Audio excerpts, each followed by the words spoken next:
Bonjour à tous, c'est Magali pour la chronique des enfants extraordinaires en situation de handicap. Aujourd'hui, je vais vous parler de l'éducation conductive ou la méthode PETO. En fait, c'est une thérapie alternative non reconnue en France pour le moment, où ça commence tout juste à certains endroits, on va en parler. Ça regroupe un petit peu plusieurs sortes de rééducation. C'est un mélange de kinésithérapie, d'orthophonie, de psychomotricité, d'ergothérapie, de psychologie, d'école. Cette méthode a été créée par le docteur hongrois Andreas Peto dans les années 40. Et puis, c'est spécialisé pour les enfants infirmes moteur cérébral, donc on appelle IMC. Mais on s'est aperçu aussi que c'était très bénéfique pour les adultes aussi qui, par exemple, qui ont eu Parkinson enfin voilà, ça s'étend un petit peu. On voit que ça fait du bien à pas mal de monde. Moi, je vous en parle en connaissance de cause parce que mon fils, qui a fait 4 AVC dès l'âge de 9 mois et demi et qui est polyhandicapé, donc IMC aussi, pratique depuis 2015 et on est allé un petit peu partout en France. Là, on va en ce moment essentiellement sur Dijon, Talent plus exactement, une école conductive qui a été ouverte par une maman. C'est toujours un peu les mamans qui ouvrent et qui s'appelle Un avenir pour Chloé. Et donc là, on y est en ce moment pour 2 semaines. Et donc mon fils fait énormément de progrès à chaque fois. Il y a plusieurs écoles en France aussi. La première école qui a ouverte, c'était déjà une maman à Pouilly-sur-Loire, hein, ça fait depuis 2008. Donc c'est l'association EHM, Enfance Handicap Moteur. Et puis après, en 2012, il y a eu l'association Norine Lève-toi, donc à Bayeux, hein, dans le Calvados. Et en 2015, il y a eu le CEC du Gard à Clarensac, dans le Gard. En 2015, il y a la maison Escargot à Plédéliac, donc en Bretagne, en Côte d'Armor. En 2016, il y a eu le CEC du Grand Est à Belmanie, en Alsace, hein, dans le Haut-Rhin. En 2020, il y a eu une école qui, ma foi, a été embêtée aussi par le Covid, mais ça y est, a ouvert à Paris. Il y a eu aussi donc l'école que je vous ai dit à Talent, hein, Un avenir pour Chloé. Et puis il y a aussi en 2021 l'association CEC Nouvelle-Aquitaine, donc à Marcheprime en Gironde. Et puis il y en a une aussi à Maucombe, en Seine-Maritime, et une à Laval, à Mayenne.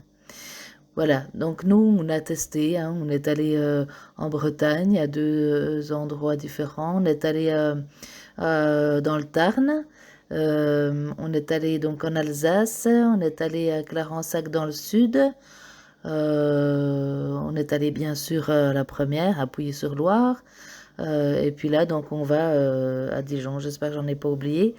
Voilà. Cette méthode est très très bénéfique pour les enfants, hein, car elle fait de la rééducation qu'on dit intensive, mais bon, ils écoutent quand même l'enfant, la fatigabilité. Voilà, c'est pas du acharnement non plus, hein. On écoute quand même l'enfant quand vraiment il est fatigué, ben on le laisse un petit peu se reposer, puis il rattaque après quand ça va mieux. Voilà, on essaye de le pousser quand même un petit peu hors de sa zone de confort, comme on dit. Et puis on s'aperçoit qu'en fait, ben, il peut donner plus encore. Mais comme je vous dis, c'est pas de l'acharnement, hein. Les enfants n'en souffrent pas. Voilà. Et ben ça apprend aussi aux parents à reproduire après à la maison. Il y a parfois des exercices tout bêtes. Qu'on n'avait peut-être pas pensé comme ça. Donc en fait, ça forme les enfants, mais ça forme aussi les parents. Et donc c'est très bien en général d'y assister. Ça se déroule avec une conductrice en fait qui est formée plus de 5 ans hein, en Hongrie et puis des fois elle se forme un peu plus aussi à Londres. Donc où c'est un mélange en fait, ils sont formés un mélange comme je vous disais de kiné, d'orthophonie, il y a de la psychologie, de l'ergothérapie, de la psychomotricité et tout ça, ils sont formés pour tout ça. Et puis en fait donc les séances se font soit en individuel comme là je fais en ce moment pour mon fils, soit par groupe. Et en fait donc la conductrice donne les exercices, enfin savez, c'est comme une maîtresse à l'école, et puis chaque maman s'occupe de son enfant, l'aide à faire les exercices et tout. Et vous voyez, par exemple, mon fils, au départ, eh ben, quand on faisait les exercices, il fallait que je lui tienne la jambe pour qu'il la redescende, il fallait que je l'aide à faire le mouvement. Maintenant, il sait tendre la jambe tout seul. Ça paraît vraiment bête parce que nous, on se pose pas la question quand on veut tendre la jambe, mais c'est ultra difficile. En fait, la commande du cerveau à la jambe, des fois, ben, elle fonctionne plus et puis il faut la faire travailler pour qu'elle refonctionne. Voilà, quand c'est possible, hein, bien sûr. Et puis aujourd'hui, par exemple, il a fait un énorme progrès. Il a réussi en étant sur une planche à roulettes, comme ça, sur le dos, à se pousser tout seul avec ses jambes en arrière, sans aide de personne. Et ça, je pensais pas qu'il arriverait. C'est des enfants qui partent quand même de loin, hein, qui sont, voilà, niveau moteur déjà bien abîmés parce que c'est infirmité moteur cérébrale, c'est quand même des handicaps lourds, hein, souvent. Voilà, donc ça leur apprend l'autonomie, ça leur apprend, ben, par exemple, à aller aux toilettes, à se laver les dents, à manger, à s'asseoir, se mettre debout, suivant là où en est l'enfant, en fait, hein.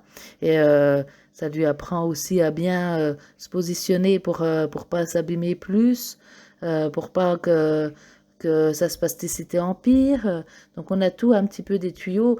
J'ai eu des kinés pendant des années et c'est là-bas que j'ai appris, par exemple, que quand il n'arrivait pas à ouvrir sa main parce que la spasticité l'en empêchait, eh ben, il fallait faire balancer le poignet en avant.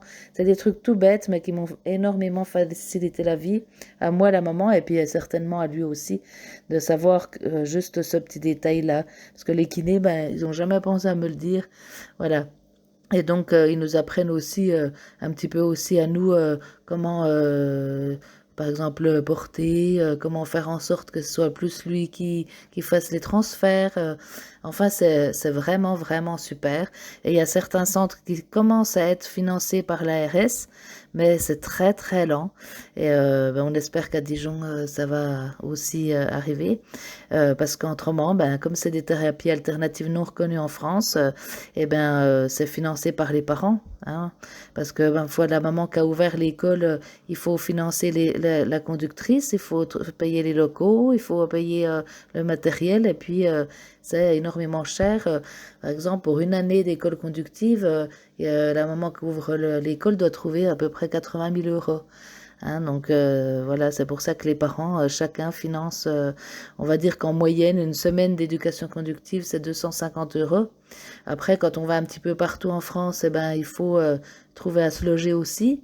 Il y a le trajet, il y a tout. Et parfois, pour 15 jours, eh ben, ça revient à 1 000 euros quoi, à des parents.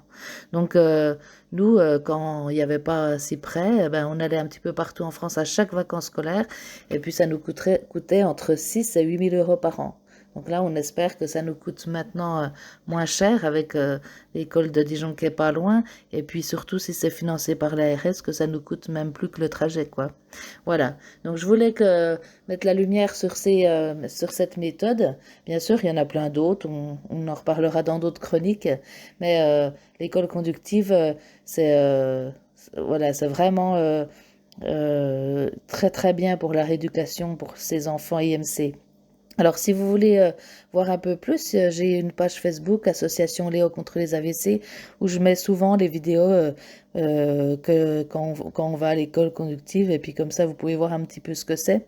Par rapport à mon fils, bien sûr, chaque exercice peut être différent suivant là où en est l'enfant, hein, mais bon, c'est à peu près, voilà, ça résume un petit peu quand même ce que ça représente.